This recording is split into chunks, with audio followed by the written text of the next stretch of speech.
Հոկտեմբերի 27-ին ուղիղ միացմամբ իր աշխատանքն է շարունակում ABC մեդիան, եթերում լուրերի հերթական թողարկումն է, ես Սվետլանա Պետրոսյանն եմ,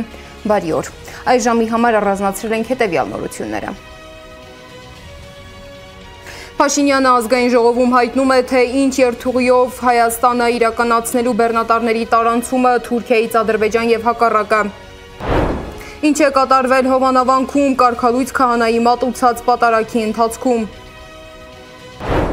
Ով կամ ինչու է տեսանկարը հանել Արշակ Սրբազանին կամ իրական է արդյոք տարածված տեսանյութը, արդարադատության նախարարն է արձագանքել։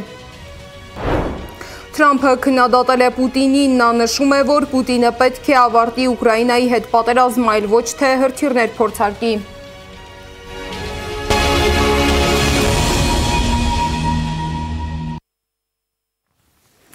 Եվ այսպես պարզվում է, Հայաստանը հենց այսօրվանից պատրաստ է անխոչնդոտ ապահովել բեռնատար ավտոմեքենաների տարանցումը Թուրքիայից դեպի Ադրբեջան եւ Ադրբեջանից դեպի Թուրքիա, մասնավորապես Մարգարա, Եղեգնաձոր, Սիսիան, Գորիս երթուղիով։ 2026 թվականի պետական բյուջեի նախնական քննարկման ժամանակ հայտարարել է Նիկոլ Փաշինյանը։ Փաշինյանը նաեւ վստահեցրել է, վերահաստատել է Վրաստանում արած հայտարարությունը։ Մեր ճանապարհները միջև Գորիս, միջև Կորնիձոր գտնվում են լավ վիճակում եւ գիտեք, որ Կորնիձորում էլ որոշակի ենթակառուցվածք մենք ունենք եւ կարող ենք սպասարկել այդ թվում հակառակ ուղղությամբ, այսինքն եթե Կորնիձորի կողմից ադրբեջանական բեռնատար մոտենա եւ անցում կատարելու համար դեպի Թուրքիա, մենք հենց այսօր կարող ենք դա իրականացնել։ Խորհրդարանում բյուջեի քննարկման ընթացքում Փաշինյանը արձագանքել է, որ սա առաջին անգամն է, երբ Հայաստանի բյուջեն քննարկվում է Ադրբեջանի հետ հաստատված խաղաղության պայմաններում։ Նա շեշտել է, որ օգոստոսի 8-ի խաղաղության հռչակագրի արդյունքում արդեն ձևավորվել է որոշակի վիճակագրություն։ Պարզվում է, վերջին մեկ տարի 8 ամիսներին Հայաստան-Ադրբեջան սահմանին փոխհրաձգության հետևանքով զինվոր չի զոհվել։ Փաշինյանի խոսքով անկախության պատմության մեջ մենք երբեք այսպիսի մեկ տարի 8 ամիս չենք ունեցել։ Խաղաղությունը Հայաստանի եւ Ադրբեջանի միջև հաստատված փաստ է։ Դա հաստատված փաստ է։ Եվ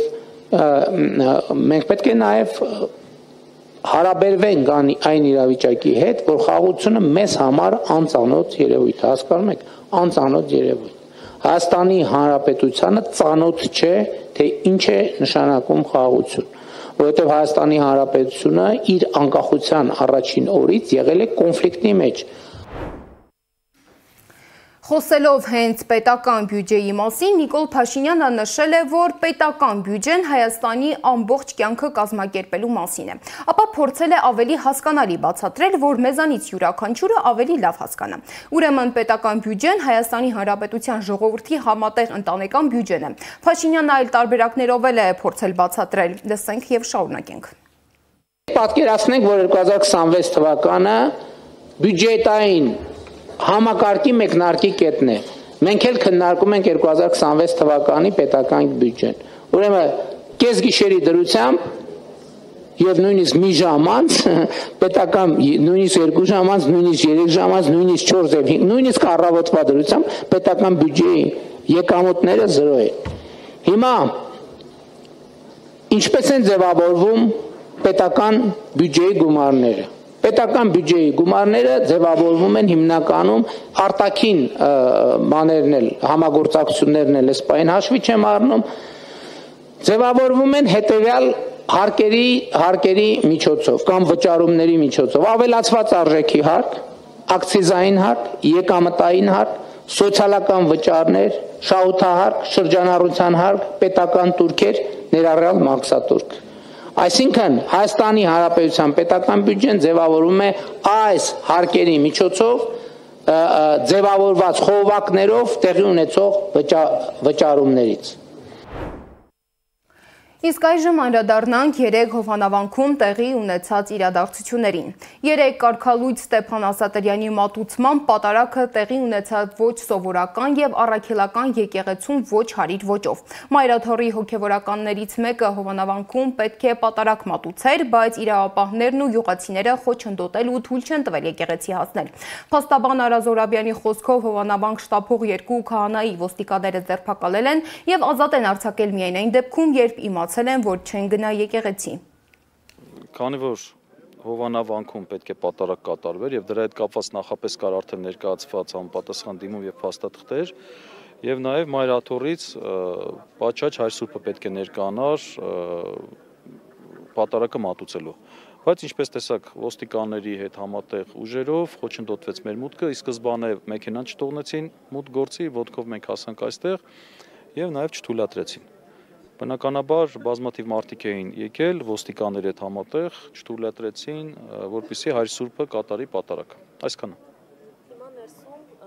կարգալույծ եղած քահանան է։ Այո, ենթադրում եմ, որ այո։ Մայրաթորը հայտարարություն էր տարածել, նշելով, որ սա նաև քրեորեն պատժելի արարք է։ Ցեսի կատարմանը խոչընդոտել, այո, դա քրեորեն պատժելի արարք է, բնականաբար այս խնդիրը եւ հոգեվոր եւ, այսպես ասեմ, աշխարհիկ օրենքներով բնականաբար խնդրահարույց է։ Այդուամենայնիվ կարգալույծ Ստեփան Ասատրյանը մատուցել է պատարագ, իսկ նրա եղբայրը հայրապետական թափորում էր։ Անուշավան Սարգսակ Ասատրյանը ծառայում է Մայրաթորում, անդրադառնալով եղբոր քայլերին, անընդունելի է համարել դրանք։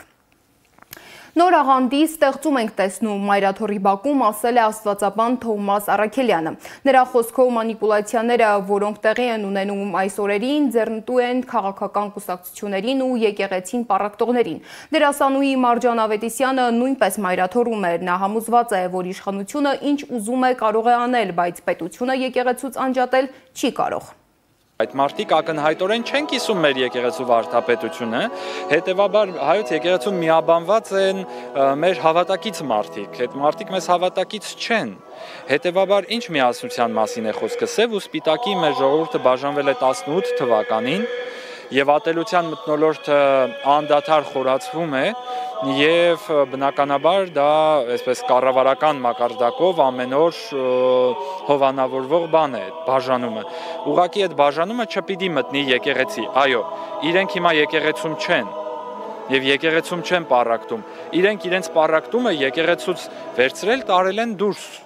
Ես քայլերի հաջորդականությունը տեսնում եմ միայն եկեղեցու հետ համագործակցության շնորհիվ, որ եկեղեցու,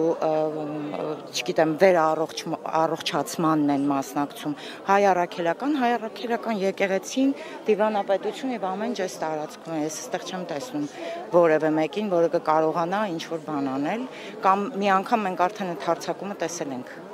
ավարտը տեսանք։ Ինքը կարող է բոլոր քրիստոնյաներին, չգիտեմ, բանտել, արգելել խոսել, ամեն ինչ կարող է անել իշխանությունը, ինչ ուզում է անի։ Բայց եկեղեցին անջատ է պետությունից եւ դա մեր օրենսդրությամբ հաստատված փաստ է։ Իրենց մատուցած պատարագից հետո այդ խորանը պետք է 7 օր գինով եւ մեռոնով լվացվի, որովհետեւ դա սրբապղծություն է։ Ինչ են փորձում անել եկեղեցու ներսում այլ եկեղեցու հիմնել, առանձնանալ Մայրաթորից, ինչ են անում Հովանավանքում։ Հովանավանքում այս պահին կատարվում է մի բան, որը որ հայ եկեղեցում երկար ժամանակ նմանատիպ բան չի եղել։ Այսինքն փորձում են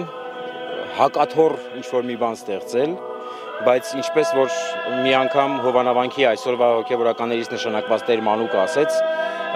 եթե նույնիսկ վեհապառին բանտարկեն, բանտը կլինի վեհարան։ Մեծիտան Կիլիկիո Արամ առաջին կաթողիկոսը հայտարարել է, որ մեր շուրջը ու նույնիսկ մեր կյանքում մեր ազգը, հայրենիքը, եկեղեցին, կազմակերպությունները, համայնքները եւ Սփյուռք Հայաստան գործակցությունը փորձում են պառակտել։ Արամ առաջինը հորդորել է պառակտմանը ասել հավաքական ոչ։ Արթուն եւ զգոն լինենք, կարճենք մեր արժեքներին, սրբություններին, ավանդույթներին եւ մեր արմատներին, մերժելով այնպիսի արժե համակարգեր, մտածելակերպեր եւ գործելակերպեր, որոնք մեր էությունը կազմող եւ ինքնությունը երաշխավորող բարոյական, հոգեվոր եւ ազգային արժեքներին խորթ են։ Մեր եկեղեցին մեկ է, մեր հայրենիքը մեկ է, մեր ազգը մեկ է։ Գործարար բարերար Սամվել Կարապետյանն է բանտից անդրադարձել տեղի ունեցածին, ըստ նրա 3 եւ անցած օրերին տեղի ունեցած իրադարձությունները եկել են ապացուցելու իր ամենավատ կանխատեսումները։ Կարելի է վստահ լինել, որ այսքանով փոքրիկ խմբակը կանգ չի առնելու մեր կարևորագույն ազգային ինստիտուտին մեր մայր աթոռին հարվածներ հասցնելու ու վարկաբեկելու համար։ Սակայն նրանք պետք է իմանան, որ մենք էլ շարունակելու ենք պաշտպանել մեր արժեքներն ու սրբությունները ճիշտ այնպես, ինչպես արել ենք դարեր առաջ, արել ենք երեկ ու անելու ենք վաղը։ Ոչ մի զրկանք չի կարող կանգնեցնել մեր շարժման ընթացքը դեպի հաղթանակ։ Ոչ մի բանտարկություն չի կարող կոտրել այսօրվա բազմաթիվ քաղբանտարկյալների, Միքայել Բագրատ եւ Մկրտիչ սրբազանների, տասնյակ գյումրեցիների, այդ թվում մեր ձևով շարժման Գյումրու պատասխանատու Ռուբեն Մխիթարյանի, մեր այլ ընկերների եւ գործընկերների կամքը ապրելու բռնապետությունից ու օտար ազդեցությունից ազատ, իրական քրիստոնեական արժեքներով առաջնորդվող, արժանապատվությունը վերականգնված, բարեկեցիկ քաղաքացիների Հայաստանում։ Իսկ արդարադատության նախարար Սրփուի Գալյանը նշել է, որ եկեղեցու գործերին որևէ մեկը չի միջամտում։ Հարցին վարչապետ Նիկոլ Փաշինյանն արդյոք չի շրջանցել իր լիազորությունները, նա պատասխանել է, որ եկեղեցու գործերին որևէ մեկը չի միջամտում եւ պատարագին մասնակցելը պարզապես յուրաքանչյուրի ցանկությունն է եւ այդ ցանկությունը կարող է ունենալ ցանկացած մեկը, նույնիսկ վարչապետը։ Իրականում եկեղեցու գործերին որևէ մեկը չի միջամտում եւ երկրորդ կողմը մեդալի այն է, որ եկեղեցին ունենալով մեծ դեր մեր քաղաքացիների կյանքում իրականում տալիս է հնարավորություն քաղաքացիներին ոչ թե միջամտելու, այլ որոշելու, թե ինչ կերպ վարվեն կոնկրետ իրավիճակում։ Հիմա ես ինչպես կարող եմ մեկնաբանել այն ինչ տեղի է ունենում։ Նախ եկեղեցին սահմանադրական կարգ հասկացության մեջ ընդհանրապես չի մտնում։ Երկրորդ վարչապետի կամ որևէ այլ պաշտոնատար անձի լիազորությունների շրջանակներից դուրս է պատարագի գնալը, դա ուղղակի ցանկություն է, որը կարող է ունենալ յուրաքանչյուրը, այդ թվում վարչապետը։ Ինչով է դա միջամտություն եկեղեցու գործերին, եւ ես ձեզ խնդրում եմ այն ինչ տեղի է ունենում կոնկրետ անհատների հետ, որոնք հանդիսանում են եկեղեցական սպասավորներ, երբեք չկապել եկեղեցու հետ, որովհետեւ դրանք տարբեր բաներ են։ Իսկ Արշակ եպիսկոպոս Խաչատրյանին վերագրվող անձնական բնույթի տեսանյութերի շուրջ Սրփուի Գալյանը խոսելիս նշել է, որ չգիտի ով կամ ինչու է դրանք տեսագրել։ Նա միայն ընդգծել է, որ եթե տեսանյութը կեղծ չէ, ապա դրա հիման վրա պետք է ներկայացվի հանցագործության մասին հաղորդում։ Չգիտեմ ով կարող է դա անել եւ կամ չի կարող անել, ես կարող եմ ասել մեկ բան, որ երևույթը ուղղակի անընդունելի է, անձնական կյանքին ցանկացած միջամտություն, հատկապես եթե դա զուգորդվում է որոշակի տեղեկությունների հրապարակմամբ, անընդունելի է եւ ոչ միայն անընդունելի է, այլ նաեւ քրեորեն հետապնդելի է։ Հիմա գործ կա դրանից։ Ես տեղյակ չեմ քրեական գործ։ Ենթադրում եմ, որ վաղ թե ուշ քրեական գործ պետք է լինի, եթե իրապես խոսքը անձնական կամ ընտանեկան գաղտնի կազմող տեղեկությունների հրապարակման մասին է, եւ եթե տեսանյութը fake չէ, ապա ես կարծում եմ, որ անձինք պետք է պարտադիր հաղորդում ներկայացնեն եւ պարտադիր պետք է քրեական գործ քննեն։ Դիմադիրները նշում են, որ գաղտնալսումներ են վերջի շրջանում, արդյոք չի մտահոգում ձեր դեպքը եւ չեք զբաղվում դրանով, համատարած գաղտնալսումների։ Ինչով պետք է զբաղվեմ գաղտնալսումներով, խնդրում եմ էլի եթե կարելի է մի քիչ ներքև։ Ինչով պետք է զբաղվեմ ես գաղտնալսումները իրականացվում են կոնկրետ մարմինների կողմից, կոնկրետ նպատակներին համահունչ, իսկ այդ նպատակները կապվում են միայն հանցագործությունների կանխման կամ բացահայտման հետ։ Երկրորդ մեղադրանքն է առաջադրվել Գյումրու համայնքապետ Վարդան Ղուկասյանին իր հարցազրույցներից մեկում Նիկոլ Փաշինյանին միապետ անվանելու համար։ Պաշտպանի խոսքով մեղադրանքը վերաբերում է քրեական օրենսգրքի իշխանություն զավթելու, տարածքային ամբողջականությունը խախտելու կամ իշխանությունից հրաժարվելու կոչեր հնչեցնելու հոդվածին։ Իսկ մեծ հետզրույցում քննչական կոմիտեից հայտնել են, որ Գյումրիում տեղի ունեցած դեպքերի մասնակիցներից 41-ի նկատմամբ հարուցվել է հանրային քրեական հետապնդում։ 24 անձի նկատմամբ որպես խափանման միջոց կիրառվել է կալանքը, 15 անձի նկատմամբ տնային կալանքը, իսկ 1 անձի նկատմամբ վարչական հսկողություն։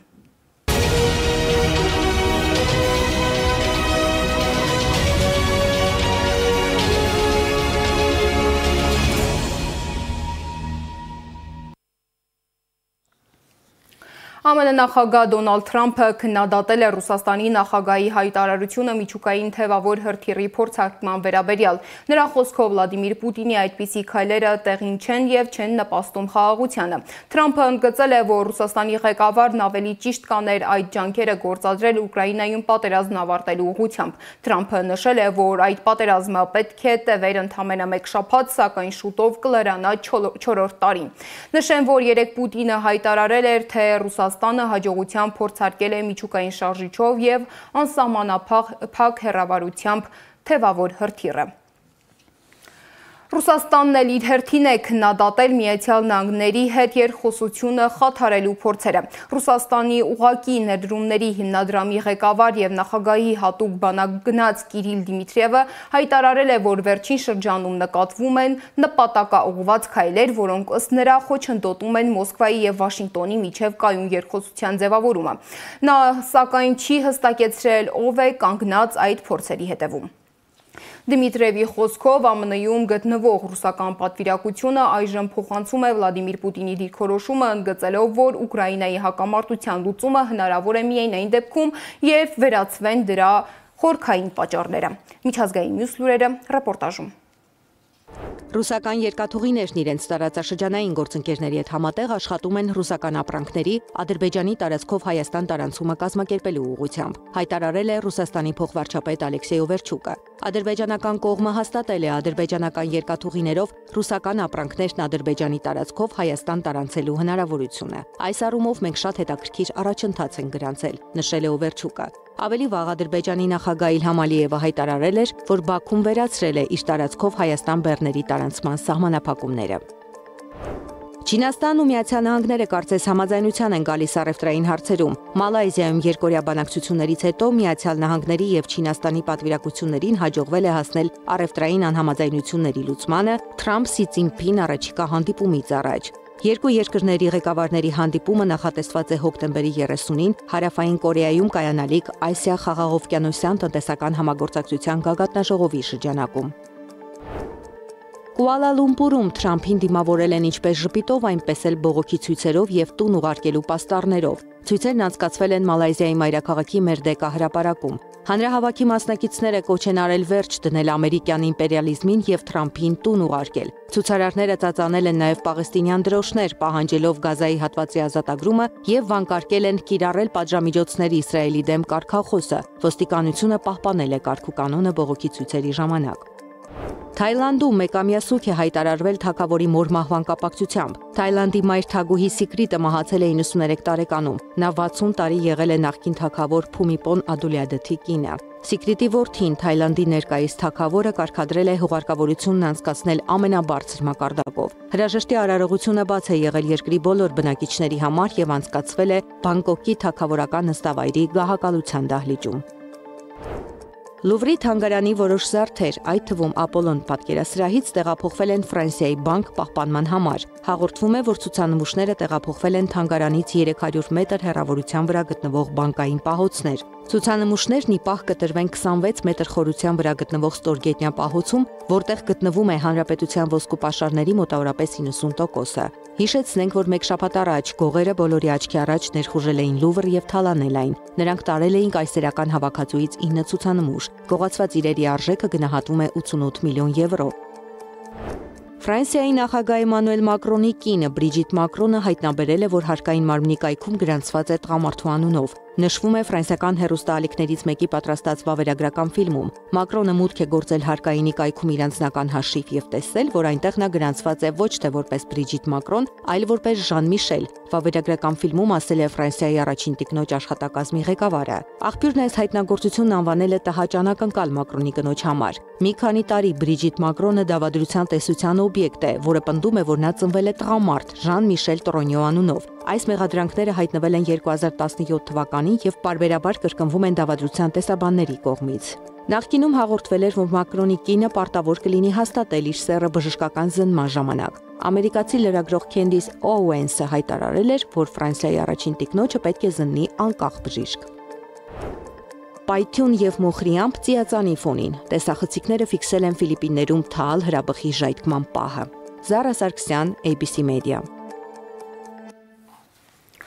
Եվ վերջում այսօր լրանում է հոկտեմբերի 27-ի ոճրագործության 26 տարին։ 1999 թվականի այսօրն ազգային ժողով կառավարություն հարցուպատասխանն ընդհատվել է կրակոցներով, որի ժամանակ զոհվել է վարչապետ Վազգեն Սարգսյանը, ազգային ժողովի նախագահ Կարեն Դեմիրճյանը, փոխնախագահներ Յուրի Բախշյանն ու Ռուբեն Միրոյանը, պատգամավորներ Արմենակ Արմենակյանը, Միքայել Քոթանյանը, Հենրիկ Աբրահամյանը եւ օպերատիվ կառավարման նախարար Լեոնարդ Պետրոսյանը, եւս 8 հոգի վիրավորվել է։ 6 տարի առաջ հոկտեմբերի 27 եւ մարտի 1 բացահայտել էին խոստանում ՔՊԱ-ականները։ Եթե մարտի 1-ի գործով փորձեցին մարդկանց կալանավորել կամ բանտ ուղարկել, ապա հոկտեմբերի 27-ի գործով սայլը տեղից չշարժվեց։ Հայաստանի Հանրապետության դատախազությունը հայտարարություն տարածեց, որտեղ ներկայացրեց ինչ գործողություններ են իրականացվել հոկտեմբերի 27-ի գործով։ Դե յուրե գործերը համարվում են ավարտված եւ Հայաստանի օրենսդրության համաձայն պետք է գործերը վերաբացելու համար անհրաժեշտ է կամ նոր հանգաման կամ նոր Երևան եկած հանգաման եւ այս է ճանապարհը։ 2019 թվականին Հայաստանի Հանրապետության գլխավոր դատախազությունը վերսկսել է 2004 թվականին կարճված քրեական գործը տուժող Անահիտ Բախշյանի եւ նրա ներկայացուցչի դատախազին հարձակագրված բողոքի հիման վրա։ Անահիտ Բախշյանն ահաբեկչության հետևանքով մահացած Յուրի Բախշյանի կինն է։ Վերսկսված քննության ընթացքում ՑՄՀ դատապարտյալ եւ ոճրագործության գլխավոր դերակատար Նաիրի Հունանյանը հարցաքննվել է եւ տվել ցուցմունքներ դեպքի հանգամանքների վերաբերյալ։ Քննության ընթացքում հարցաքննվել են նաեւ ահաբեկչական խմբի անդամներ, դատապարտյալներ Կարեն Հունանյանը, Դերենիկ Բեջանյանը եւ Աշոտ Կնյազյանը, որը մահացել է այս տարվա օգոստոսին։ Մինչ Կնյազյանի մահը բանտում ավելի վաղ մահացել էին այս գործով ՑՄՀ ազատազրկված եւս 3 ահաբեկիչ։ Համապատասխան քրեակատարողական հիմնարկներից առգրավվել են խմբի մյուս անդամներ Էդուարդ Գրիգորյանի, Վրամ Գալստյանի եւ Համլետ Ստեփանյանի անձնական գործերը, նրանց մահվան պատճառների վերաբերյալ մի շարք հարցեր պարզաբանելու համար։ 2019-ից 2024 թվականների ընթացքում քրեական գործի ընթացքում հարցաքննվել է 24 վկա, 4 դատապարտյալ, կատարվել է 1 առերեսում։ Դատախազությունը գործը փոխանցել է քննչական կոմիտե։ Նախաքննությունը դեռ շարունակվում է։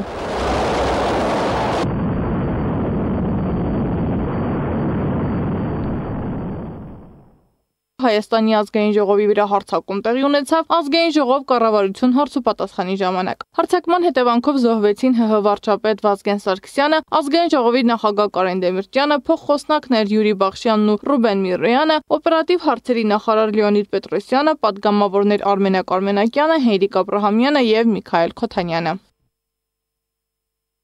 Կրակոցների հետևանքով եւս 8 մարդ վիրավորվեց, ահաբեկչական խումբը պատանդ էր վերցրել 91 անձանց, հիմնականում ազգային ժողովի պատգամավորների։ Պատանդների մեջ էին նաեւ նիստը լուսաբանող լրագրողները, որոնց որոշ ժամանակ անց ահաբեկիչները դուրս են թողել։ Վիրավորված պատգամավորներին եւ կառավարության անդամներին նույնպես որոշ ժամանակ անց դուրս են թողել։ Պատանդներն այդ կարգավիճակում մնացել են գրեթե 1 օր։ Նրանք ազատ են արձակվել հոկտեմբերի 28-ին լուսադեմին ահաբեկիչների կողմից զենքերը վար դնելուց ու հանձնվելուց հետո։ Սադամ Ակարյան, Գեղամ Ղազարյան, ABC Media։ Այժմի համար առանձնացրել էինք այսքանը, հետևեք մեզ YouTube-ում, Telegram-ում, Instagram-ում եւ Facebook-ում կամ այցելեք մեր պաշտոնական կայք 3w.abc.media.am։ ABC Newsroom հաղորդման հերթական թողարկումը կարող եք դիտել ժամը 18-ին։